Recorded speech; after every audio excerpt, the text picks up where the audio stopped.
আসসালামু আলাইকুম ভাই। ওয়ালাইকুম আসসালাম। ভাই এই যে ধান কাটা যে মেশিনটা দেখতে পাচ্ছি, এই মেশিনটা কোথা থেকে নিয়ে আসা?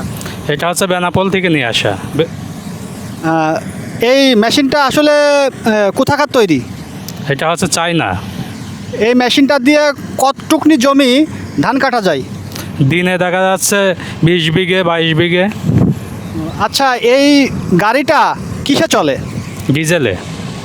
আচ্ছা, আপনারা যে এই গাড়িটা যে নিয়ে আসলেন, এখানে ধরেন কি যে অনেক যারা লেবার আছে কিংবা যারা এই ধান কাটে, যারা শ্রমিকের কাজ করে ধান কাটার, তাদের জন্য একটা অসুবিধা হয়ে গেল না ভাই? জি, অসুবিধা হয়ে গেছে। দেখা